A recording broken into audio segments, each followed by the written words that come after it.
This channel does not promote any violent, harmful, or illegal activities. All content provided by this channel is meant for an educational purpose only.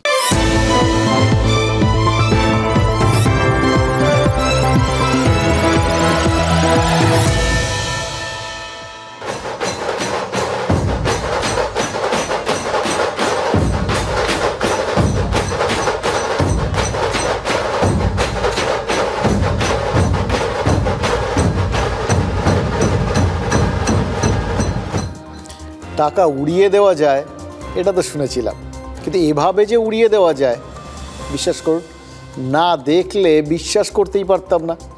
দেখলেন তো, দুদিকে দুটো JCB দাঁড়িয়ে, আর সে দুটোর ওপর উঠে কিছু লোক টাকা ওড়াচ্ছে। শুধু ওই দুটোর ওপরে শুধু না, আশেপাশের ওই যত বারান্দা ঠারান্দা আছে সেখানে দাঁড়িয়েও টাকা ওড়াচ্ছে। আক্ষরিক অর্থেই টাকা ওড়াচ্ছে, সব 500 আর 200 টাকার নোট। সেই টাকাগুলো হাওয়ায় উড়তে উড়তে নিচে পড়ছে, আর কিছু লোক পড়ি বড়ি করে নিজেদের মধ্যে ধাক্কা ধাক্কি করে যে যেভাবে পারে, ওই হরিণ লুটের বাতাসা যেভাবে লোকে নেয় এটা সেইভাবে টাকা নিচ্ছে, টাকা কোড়াচ্ছে। এই ভিডিওটা সিরিয়াসলি মানে এত ধাক্কা দিয়ে গেল না, আফসোস যে হলো না তা না, কিন্তু জানতেও ইচ্ছে করলো যে কারা এই দাতা কর্ণ বলুন তো এইভাবে টাকা ওড়াতে পারে। খোঁজ নিলাম, আর খোঁজ নিয়ে জানলাম এটা একটা বরযাত্রীর টাকা ওড়ানোর ছবি। বরাতি, উত্তরপ্রদেশের সিদ্ধার্থনগর বলে একটা জায়গা আছে, সেখানে এই বরাতিরা জেসিবির ওপর উঠে এইভাবেই টাকা উড়িয়েছে। কত উড়িয়েছে জানেন? আন্দাজ করুন, 20 লক্ষ টাকা। ভাবা যায়? দেখার পর কি ভাবলাম জানেন? আছে তাই ওড়াচ্ছে, না থাকলে আর কি করতো? না থাকলে নিশ্চয়ই ওই টাকা পয়সা জমানোর চেষ্টা করতো, সঞ্চয় হতো। কেউ লক্ষ্মীর ভাঁড়ে জমায়, কেউ সুইস ব্যাংকে। আলটিমেটলি সবাই মানে সুযোগ মতো সঞ্চয়ের চেষ্টা করে। কিন্তু এবছর লোকসভা ভোটের আগে ভারতীয় সাংসদদের সম্পত্তির হিসেবটা যখন দেখলাম, তখন মনে হলো যে সাধারণ মানুষ তারা ফেলটুসি রয়ে গেল একদম, জানেন তো, একদম Feluda. Association of Democratic reforms মানে এডিআর বলে একটা সংস্থা এই সমস্ত সার্ভে টার্ভে করে। তারাই গত 25 বছর ধরে ভারতীয় রাজনীতিকদের এই আয় ব্যয়ের হিসেবটা চুলচেরা বিশ্লেষণ করেছে। কার কত সম্পত্তি, কার নামে কতগুলো মামলা রয়েছে, আগের ভোটে কার কত সম্পত্তি ছিল, এই ভোটের মধ্যে সেই সম্পত্তি কোথায় পৌঁছলো, এরকম সব তথ্য খুঁজে সেগুলোকে আবার প্রকাশ করাটাই ওই এডিআরের কাজ। তো লোকসভা ভোটের আগে সেই এডিআর রিপোর্ট কি বলেছিল জানেন? বলেছিল লোকসভা রাজ্যসভা মিলিয়ে যে মোট 763 জন সাংসদ আছেন, তাদের মোট সম্পত্তির পরিমাণ 29,251 কোটি টাকা, মানে প্রায় 30,000 কোটি টাকা। ঠিক শুনেছেন, সংখ্যাটার মধ্যে বললেই মানে গড়ে এক একজন সাংসদের কাছে কত কোটি টাকার সম্পত্তি পড়লো ভাবুন তো, 38 কোটি টাকা। যারা এভাবে কুবেরের কৃপাদৃষ্টি পেয়েছেন, মানে এরকম যাদের সম্পত্তি থাকে তারা কুবেরের কৃপাদৃষ্টি ছাড়া তো হয় না। এবার তারা না হয় কুবেরের কৃপাদৃষ্টি পেয়েছেন, কুবের তাদের যে বেশ কৃপার চোখে দেখেছেন সেটা বুঝতে পারছি, কিন্তু এই মহাশয়েরা দেশের মানুষকে কোন নজরে দেখেন এটাও তো জানা দরকার। কারণ এরাই তো আবার দেশের মানুষের প্রতিনিধি, জনপ্রতিনিধি। কোন জন, কোন জনগণ? কোনো মানুষ যদি দৈনিক 32 টাকা খরচ করার ক্ষমতা রাখেন, তাহলে এখন আমাদের দেশের সরকার আর তাকে দরিদ্র বলতে রাজি নন, তিনি দারিদ্র সীমার ওপরে থাকে। এবার সেই মাপকাঠিতেও দেশের প্রতি 5 জন মানুষের একজন নাকি দরিদ্র। ভাবতে পারছেন? তাহলে এরপরেও বলবেন যে ওই সম্পদের নিরিখে নেতাদের আর জনপ্রতিনিধি বলাটা সাজে? যে জনতার প্রতি 5 জনের একজন দারিদ্র সীমার নিচে বাস করে, আর বাকি 4 জন তারা অনেকেই হয়তো ওই দিনে 32 টাকা খরচের যোগ্যতামান পেরিয়েছে আর কি। সেই জনতার যারা প্রতিনিধি, তাদের এক একজনের সম্পত্তির বহর দেখার পর ডাউট হচ্ছে, জানেন তো, সত্যিই কি আর নেতাদের জনপ্রতিনিধি বলার দরকার আছে? কেউ বলতেই পারে যে এডিআরের হিসেবটা তো শুধুমাত্রই সাংসদদের নিয়ে, এর বাইরে বিধায়করা আছেন, কাউন্সিলর আছেন, পঞ্চায়েত প্রতিনিধিরা আছেন, সবাই কি আর ওই কোটিতে কামান? নিশ্চয়ই না। কিন্তু সাধারণ দৃষ্টিভঙ্গি কি বলে? বলে নেতারা আয় আর উপায়ের দিক থেকে মোটেই সাধারণ নন, তার উপরে। এভাবেই আজকালকার নেতাদের দেখতে আসলে আমরা অভ্যস্ত। হ্যাঁ, ব্যতিক্রম কি ছিলেন না? ছিলেন আগে রাজ্যের প্রাক্তন মুখ্যমন্ত্রী প্রফুল্লচন্দ্র সেন। তার নাকি 2 জোড়া পাঞ্জাবি আর 2 জোড়া ধুতি ছিল। থাকতেন অতি সাধারণ একটা ঘরে, সেখানে একটা তক্তপোষ আর সামান্য কিছু আসবাব। আরেক প্রাক্তন মুখ্যমন্ত্রী বুদ্ধদেব ভট্টাচার্য, তারও তো সারাটা জীবন ওই ধুতি পাঞ্জাবি আর পাম অ্যাভিনিউয়ের ছোট্ট ফ্ল্যাটে কেটে গেল। আরেকজন প্রাক্তন প্রধানমন্ত্রী গুলজারিলাল নন্দো, তিনি কি দারিদ্র্যের মধ্যে শেষ জীবন কাটিয়েছেন সেটা সবাই জানেন। বর্তমান মুখ্যমন্ত্রী মমতা বন্দ্যোপাধ্যায়, তারও তো ওই সহজ সরল জীবনযাপন নিয়ে চর্চা হয়, যা দেখে অবাক হন দেশ বিদেশের অতিথিরা। কিন্তু এদের ব্যতিক্রমী হিসেবে দেখতেই অভ্যস্ত সবাই। আমরাও এদের ব্যতিক্রমীর খাতায় রেখে দিলাম। যদিও ব্যতিক্রমী শব্দটার আজকাল রাজ্যে অন্যরকম মানে আছে, কারণ জবের থেকে ওই ভুয়ো নিয়োগ টিয়োগগুলো হয়েছিল, তবের থেকে কিন্তু ওই আমাদের ব্রাত্য বসু শিখিয়েছিলেন এগুলো সব ব্যতিক্রমী নিয়োগ। সুতরাং এগুলো ব্যতিক্রমী শব্দটার একটা অদ্ভুত নতুন মানে তৈরি হয়ে গেছে। আমরা সেই ব্যতিক্রমীর কথা বলছি না, আমরা সত্যিকারের ব্যতিক্রমীর কথা বলছি। হ্যাঁ, এরা ব্যতিক্রমী, কারণ বাকিদের আর এই ব্যতিক্রমীর ব্র্যাকেটে কীভাবে ফেলবেন বলুন তো? রাজ্যের এক মন্ত্রীর বান্ধবীর ফ্ল্যাটে ওই নোটের পাহাড় তো দেখে ফেলেছে বাঙালি। তারপরেও রাজ্যের শাসক দলের নেতারা বা সরকারের মন্ত্রীরা নিজেদের জনপ্রতিনিধি হিসেবে দাবি করতেই পারেন, এটা তাদের আইনসঙ্গত অধিকার। তারা বলতেই পারেন যে দেশের প্রতি 5 জনের একজন দৈনিক 32 টাকার বেশি খরচ করতে পারে না, সেই দেশের মানুষের যোগ্য প্রতিনিধি একমাত্র তৃণমূল কংগ্রেস। কারণ সংসার চালানোর মতোই সরকার চালাতে তো তৃণমূলের ওই পাই পয়সার হিসেব কষে নুন আনতে পান্তা ফুরোয় অবস্থা হয়ে গেছে।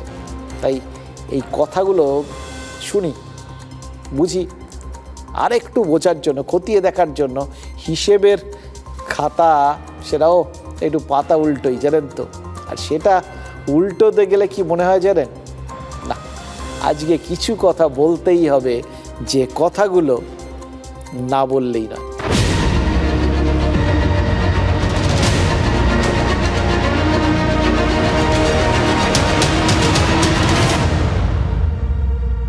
দ্বিতীয় বিশ্বযুদ্ধের সময় কলকাতায় ব্ল্যাকআউট হয়ে যেত, অন্ধকার চারপাশ।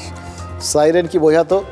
জাপানি যুদ্ধ বিমান ঢুকে পড়েছে শহরের আকাশ সীমানায়, অর্থাৎ বোম ফেলেছে জাপানি, এরকম ওই সেই ছড়াটা সারেগামা পাধানি, বোম ফেলেছে জাপানি, সেইটা আর কি। চুচুড়ার মানুষ বলতে পারেন এটা আবার নতুন কথা কি? আপনারা অভ্যস্ত হন, আমরা অভ্যস্ত হয়ে গেছি। পুরসভার সৌজন্যে আগে ভাগে আমরা এই অন্ধকারে থাকার অভ্যেসটা ঝালিয়ে নিয়েছি। দেখুন, চুচুড়ার মানুষ কিন্তু ভাগ্যবান। গত পরশু রাতে তাদের শহরটা প্রায় অন্ধকারে ডুবেছিল, কারণ চুচুড়া পুরসভার অস্থায়ী কর্মীরা প্রতিবাদ জানিয়ে শহরের রাস্তায় কোনো আলোই জ্বালাননি। এই আলো টালো জ্বালানো তাদের কাজ, জ্বালাননি, ফলে ব্ল্যাকআউট। হ্যাঁ, বাড়িটাড়িতে আলো জ্বলেছে, রাস্তার পাশের দোকানেও আলো জ্বলেছে, কিন্তু সেই আলোতে রাস্তা আলোকিত হয়েছে কিনা আমরা জানি না, কিন্তু সেই রাস্তাতেই লোকজনকে চলতে হয়েছে। কারণ ওই বললাম, রাস্তার লাইট পোস্টগুলোর আলো জ্বলেনি, অন্ধকার। পুরসভার মানে চুচুড়া পুরসভার অস্থায়ী কর্মীরা কিসের প্রতিবাদ করেছেন জানেন? কেন সোমবার রাতে কোনো আলো জ্বালাননি সেটা একটু খতিয়ে দেখার দরকার ছিল। খতিয়ে দেখছিলাম, আর দেখতে গিয়ে কি বুঝলাম জানেন? নেতারাও আসলে কতটা সঞ্চয়ী হন, কিভাবে তাদের পয়সা জমানোর চেষ্টা করতে হয়। চুচুড়া পুরসভার এই অস্থায়ী কর্মীদের অভিযোগ যে গত কয়েক মাস ধরে তারা ঠিকমতো বেতন পাচ্ছেন না, মানে কোনো মাসে মাইনে পাচ্ছেন, কোনো মাসে পাচ্ছেন না, এরকম একটা ব্যাপার আর কি। মানে মোদ্দা কথা, তাদের মাইনে বকেয়া পড়ে যাচ্ছে। এবার কোথাও যদি তাদের প্রাপ্য মাইনেটা বকেয়া পড়ে, কোথাও না কোথাও তো জমে। তাই তারা প্রতিবাদ জানাতে দুটো রাস্তা বেছে নিয়েছিলেন। এক, ওই সারা রাত চুচুড়ার রাস্তায় আলো জ্বালাননি, আর দুই, চুচুড়া মিউনিসিপ্যালিটির চেয়ারম্যানকে ঘেরাও করেছিলেন। এবার পুরসভার কর্মীদের রাগ ক্ষোভটা যখন ওই পুরো কর্তৃপক্ষের বিরুদ্ধে, তখন আমাদের কিন্তু নৈতিক কর্তব্য তাদের কথাটাও শোনা। আর সে কথা জানতে চেয়েছিলাম আমরা, জানেন তো, আমাদের কর্তব্য আমরা করেছি। আর তাতে চুঁচুড়ার পুরপ্রধান যা বলেছেন তা থেকে পরিষ্কার, যারা বলেন রাজ্যের মানুষের ওই করের টাকা রাজ্যের তৃণমূল সরকার খালি খেলা মেলা বা খয়রাতি করে উড়িয়ে দেয়, তারা নিন্দুক। একদম পুরোপুরি ঠিক বলেন না। তৃণমূল সরকার দরকার পড়লে সাধারণ মানুষের টাকা যাতে বাজে খরচা না হয় সেই চেষ্টাও করে। আমাদের নিয়ে ফুটবল খেলার মতন হচ্ছে আর কি, যে প্রত্যেক মাসে চেয়ারম্যানের দরজায় গিয়ে আমরা আন্দোলন করব, তারপর আমরা মাইনে পাবো, বাকি কর্তৃপক্ষরা সব চুপচাপ। তো সেই রকমই আজকে পিঠ ঠেকতে ঠেকতে 2 মাস অতিক্রান্ত হয়ে গিয়ে 3 মাসে পড়েছে। আর সেই 3 মাসের মাথায় আমরা আন্দোলনে যেতে বাধ্য হয়েছি। আমরা ওভারলোডেড, সারা পশ্চিমবঙ্গের ভিতরে সবচেয়ে বেশি স্টাফ এখানে। গার্ড কে কোথায় কী আছে বৃত্তান্ত সব আমরা জানতে চাই, কেউ কোনো তথ্য সরবরাহ করছে না। 2 দিন আগের ঘটনা, দমদমের তৃণমূল সাংসদ সৌগত রায় বলেছিলেন যে সাধারণ মানুষের টাকায় পুলিশের মাইনে হয়। এবার তার কথা ধরেই বলছি, একজন নেতা যখন স্বীকার করেছেন যে আমাদের টাকায় কিছু কাজ হয়, তখন আমরা নিশ্চিত চুঁচুড়া পুরসভাও স্বীকার করবে যে পুরসভার খরচ খরচা, এই কর্মীদের বেতন, এগুলো আসলে নাগরিকদের ট্যাক্সের পয়সাতেই হয়। তাই চুঁচুড়ার পুরপ্রধান আসলে আমাদের টাকাই বাঁচাতে চাইছেন, এইটা সার সত্য বুঝে নিয়েছি। টাকাটা যখন আমাদের, তখন আমাদের দায় দায়িত্বও বেশি। সেই দায় দায়িত্ব থেকেই আমরা আর একটু জানার চেষ্টা করেছি, সোজা কথায় গভীরে গেছি। গিয়ে কি জেনেছি চুঁচুড়া পুরসভায় যত্রতত্র কর্মী নিয়োগ হয়েছে, জানেন তো। এবার কিভাবে প্রয়োজনের থেকে বেশি ঠিকাকর্মীর বোঝা এই তৃণমূল পরিচালিত পুরসভাটার ঘাড়ে চেপেছে, সেটাও জানতে বিশেষ আমাদের কষ্ট করতে হয়নি, কারণ পুরপ্রধান নিজেই জানিয়ে দিয়েছেন। কারো নাম করেননি তিনি, কিন্তু যা বলেছেন তার অর্থ তো পরিষ্কার। তৃণমূলেরই একটা অংশ নাকি ভোট ব্যাংকে রাজনীতি করেছে, আর সেটা করতে গিয়ে পুরসভায় দেদার নিজেদের লোক ঢুকিয়ে গেছে। ফলে এখন পুরসভা যখন খরচ কমাতে চাইছে, কারণ ওই আলটিমেট হিসেব তো 2 লাইনের, এদিকে আয় আর এদিকে ব্যয়, হয় লাভ নয় ক্ষতি। এবার অধিকাংশ ক্ষেত্রেই ক্ষতিতে সবাই রান করছে, তার ফলে এখন ওই ব্যয় কমানোর চাপ এসে পড়েছে। একদম জাস্ট সব জায়গায় এই এক প্রবলেম, জানেন তো। আর সেটা করতে গিয়ে যাদের ওপর কোপ পড়ার তাদের ওপরই কোপ পড়ছে। মানে ঠিকা কর্মীদের বেতন নিয়ে সবার আগে চুঁচুড়ার পুরপ্রধান কড়াকড়ি করে বসে আছেন, সেটাই তো বলেছেন। এবার তার সঙ্গে যেটা বলেছেন সেটাও কিন্তু খুব ইন্টারেস্টিং, অদ্ভুত। তিনি এই যাবতীয় কিছুর মাথায় রয়েছেন, তার আন্ডারে কতজন স্টাফ আছেন, তারা কোথায় কাজ করেন, কি কাজ, তাদের কত মাইনে, কেন মাইনে, এই বিষয়গুলো তো তার জানার কথা। পুরপ্রধান বলছেন কোথায় কত স্টাফ আছে তারা নিজেরাই নাকি সেটা জানেন না। মানে পুরসভাই জানে না তাদের কতজন কর্মী, কিভাবে এলেন তারা। পুরসভা যখন অন্ধকারে, তখন তৃণমূলের একটা অংশই আড়াল থেকে কলকাঠি নেড়ে নাকি শহর অন্ধকার করে দিচ্ছে। এটাও আমরা বলছি না, এটাও পুরপ্রধানই বলছেন, বুঝলেন তো। এর পরেও যারা ভাবছেন এটা কীরকম কথা, তাহলে এরকমভাবে ইচ্ছে হলেই কর্মী নিয়োগ করা যায় নাকি? সরকারের কি কোনো নিয়মকানুন নেই নাকি? যা খুশি তাই এরকমভাবে বলে দিলেই হয়ে গেল? কিছু কিছু লোক আবার আছেন, তারা আবার এইরকম ভাবতে শুরু করেছেন, এই সরকারের আমলে মাত্র একবার ওই স্কুল সার্ভিস কমিশনের পরীক্ষা হয়েছে, প্রাথমিকের নিয়োগের পরীক্ষা বারচারেক হয়েছে, কিন্তু নিয়োগ অনিয়মিত, রেগুলার হয়নি পুরো ব্যাপারটা। এখনও অনেকের চাকরি পাওয়া বাকি আছে পরীক্ষায় পাস করেও। পিএসসি বা অন্যান্য চাকরিতেও সরকার নিয়োগ করতে পারছে না। এবার এই যা ট্র্যাক রেকর্ড, এই যেটা বর্তমানে অবস্থা, সবই তো টানাটানির জন্য। সেই টানাটানির বাজারে এই সরকারের আমলে এই একই দলের হাতে থাকা একটা পুরসভায় এরকমভাবে মুড়ি মুড়কির মতো চাকরি কখনো হতে পারে নাকি? প্রশ্নটা সঙ্গত, কিন্তু তাদের একটু মনে করিয়ে দেওয়ার চেষ্টা করছি, জানেন তো। কদিন আগে ক্যানিং পূর্বের তৃণমূল বিধায়ক শওকত মোল্লা যে শেখালেন, কিচ্ছু শেখেননি। শওকত মোল্লাই তো বলেছিলেন যে চাকরির পরীক্ষা ছাড়াই সিভিকে মানে সিভিক পুলিশে নিয়োগ করে গোটা দেশের মধ্যে দৃষ্টান্ত স্থাপন করে দিয়েছে এই সরকার। মানে একদিকে সরকারি চাকরির পরীক্ষা হচ্ছে না, নিয়োগ হচ্ছে না, চাকরি প্রার্থীরা মিছিল করছেন, ধর্ণা দিচ্ছেন, আর অন্যদিকে বিনা পরীক্ষায় সিভিকের চাকরি হয়ে যাচ্ছে। এটা তিনি সরকারের কৃতিত্ব বলেই বলেছেন। বা কৃতিত্ব যখন, তখন এরকমই ইচ্ছে মতো পুরসভায় কোনো নেতা তিনি যদি লোক ঢুকিয়ে দিয়ে থাকেন, মানে কোনো নিয়ম কানুনের ধার না দিয়ে, কোনো সিস্টেমের মাধ্যমে না গিয়ে, তাহলে আর তিনি এমন কি অন্যায় করেছেন বলুন তো? এইসব করানো হচ্ছে তো কোনো উদ্দেশ্য প্রণোদিত ব্যক্তিত্বরাই করাচ্ছে। আগে হতো না, এখন হচ্ছে, মানে অনিয়ম কেন হচ্ছে? দল ভুল করেছে কথা বলার অধিকার আমার নেই। দল যা সিদ্ধান্ত নেবে আমরা মেনে নেব। বলছে খেতে পাচ্ছি না, একটা বাড়ির 4 জন লোক কাজ করছে, কিন্তু অন্যায়টা অন্যায় না, এটা ন্যায় বলা যাবে না। টাকা ড্রেনেজ হবে সেটা বলা যাবে না। করা হাতে ধরলেই তখন এইসব করানো হবে। আমি অলিখিতভাবে জানি অচল অবস্থা চলছে, কিন্তু চেয়ারম্যানও কোনো সাহায্য চায়নি, শ্রমিকরাও কোনো সাহায্য চায়নি। তাই আপনি এগিয়েও যাবেন না? অবশ্যই না, দল বললেই যাব। অর্থাৎ তৃণমূলের চেয়ারম্যান, তৃণমূলের বিধায়ক, এটাকে সোজা কথায় কী বলা জানেন তো, একদম যুযুধান। দুজনে ঠাড়ে ঠোড়ে একে অন্যের দিকে তীর ছুঁড়ে যাচ্ছেন। এবার দেখুন, প্রশ্ন তো ওই জায়গা থেকেই, কে সেই নেতা যার ইচ্ছে পুরসভায় নিয়োগ হয়েছে, বা যার ইচ্ছে পুরসভার ঠিকাকর্মীরা এরকম বিদ্রোহী হয়ে উঠেছেন। দেখুন, ওই চুচুড়া চেয়ারম্যান, বিধায়ক একে অন্যের দিকে যতই যুযুধান হয়ে তীর ছুড়ুন, কেউ কারোর নাম করেননি, তা সত্ত্বেও ঠাকুর ঘরে কের মতো একটা ব্যাপার তো হয়েই গেছে। ওই চুচুড়া তৃণমূল বিধায়ক অসিত মজুমদার, তার মন্তব্যগুলো একবার খেয়াল করে দেখুন। অসিত মজুমদার বলছেন লোক নিয়োগ হলে সেটা দলের সিদ্ধান্তে হয়েছে, তাই দলের সিদ্ধান্ত নিয়ে প্রশ্ন তোলার অধিকার কারণেই।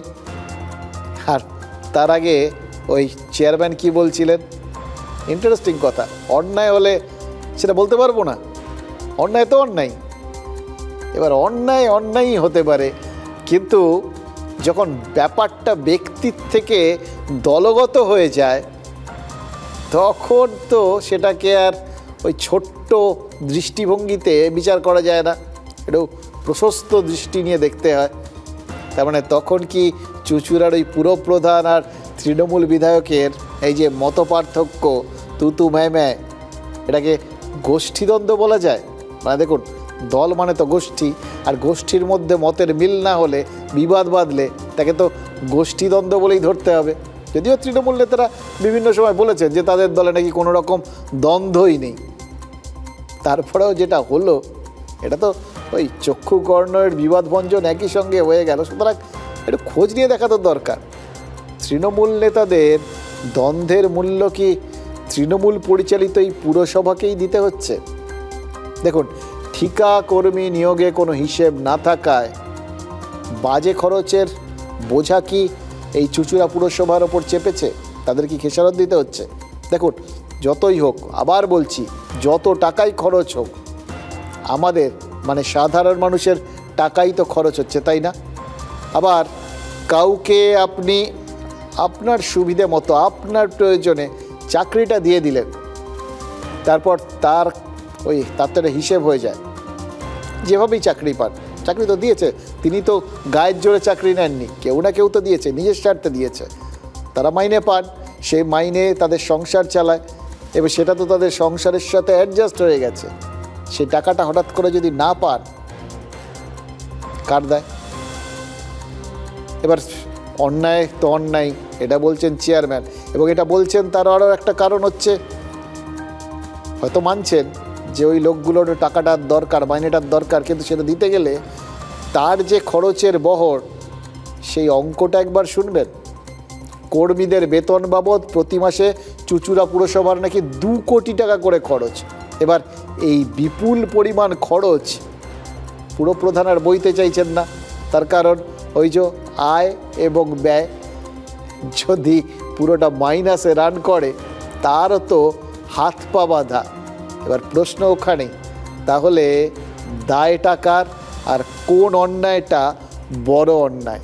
রাজ্যে লোডশেডিং হয়ে গেছে। এই কোষাগারের লোডশেডিং এর কারণে স্বাভাবিকভাবেই কখনো আলো জ্বলবে না, কখনো ড্রেন পরিষ্কার হবে না, কখনো ভাতা পাবে না, কখনো পরিকাঠামো উন্নয়ন বন্ধ হবে।